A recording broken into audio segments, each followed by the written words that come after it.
universe, everything we do is a part of that destiny.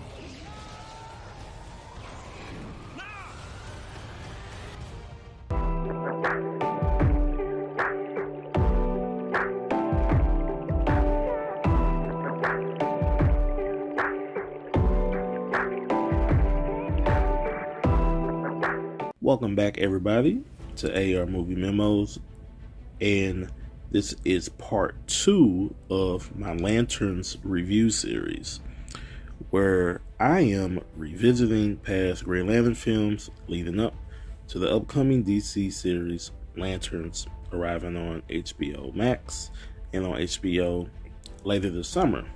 In the last review, I talked about Green Lantern First Flight, which was heavily focused on the origin of Hal Jordan and his first mission with the Green Lantern Corps. But today, I'm shifting gears and I'm going to be looking at something a little different. Today's film is Green Lantern's Emerald Knights, and this one takes a different approach when it comes to the storytelling. Now, let me ask you something. Who doesn't love a good anthology story? Instead of focusing on just one Green Lantern, Emerald Knights takes us across different time periods and different lanterns throughout the history of the Green Lantern Corps. The film is structured around a looming cosmic threat approaching the Lantern homeworld of Oa. As the Lanterns prepare for battle, the newer member of the Green Lantern Corps begins sharing stories about some of the greatest Green Lanterns to ever wear the ring. And through these stories, we get to see different lanterns from different worlds, different eras, and different personalities, but all protecting the universe in their own way. So instead of one long narrative, the film becomes a collection of legendary tales from across the Lantern Corps history. One of the biggest strengths of Emerald Knights is definitely the anthology storytelling format. Instead of following the same character the entire time, we get to explore Green Lanterns and their stories, which really expand the universe. And honestly, that's something the Green Lantern mythology is perfect for. The Corps spans thousands of worlds and thousands of years, so seeing different lanterns step into the spotlight really adds depth to the universe.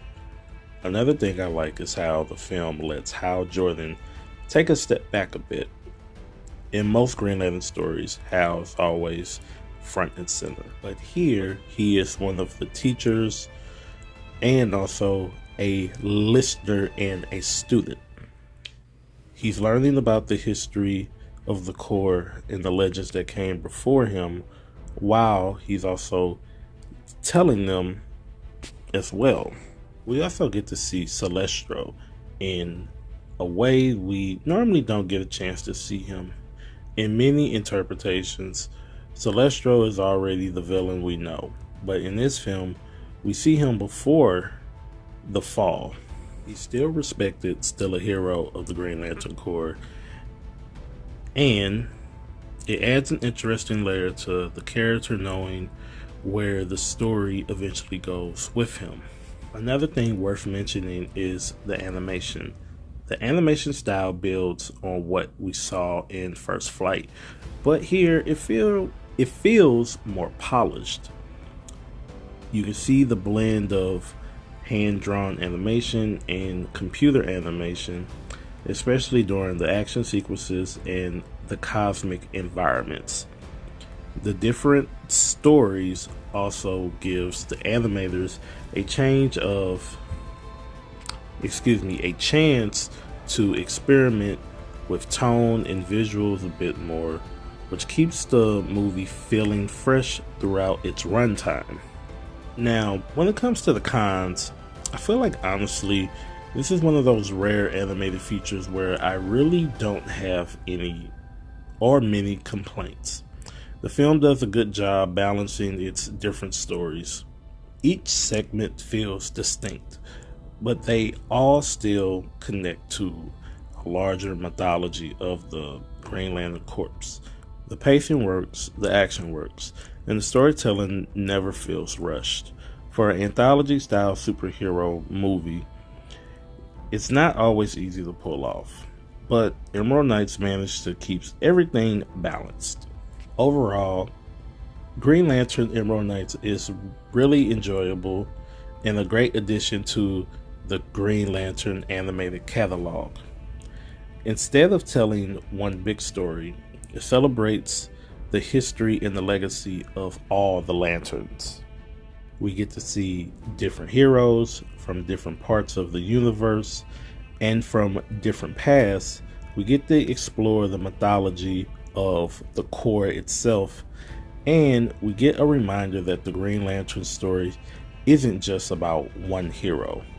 It's about an entire intergalactic brotherhood of protectors. For fans of Green Lantern mythos, this film feels almost like flipping through different legendary chapters of the history of the Green Lanterns. And honestly, that makes it a great companion piece to First Flight.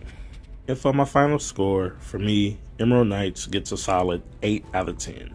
It's fun, it explores the Green Lantern universe, and gives us something we don't see very often in superhero films, a true anthology adventure. And that's part 2 of my Lanterns review series here on AR Movie Memos. Lanterns arriving this summer on HBO. It's been fun revisiting the animated Green Lantern stories and seeing how the mythology has evolved over the years. Now, next up, we might have to talk about another Green Lantern adaptation that fans definitely remember. So stay tuned, and as always, if you enjoyed this review, make sure to like, subscribe, and follow AR Movie Memos for more movie reviews, trailer reactions, and film discussions. Again for listening, and I'll catch you guys on the next review.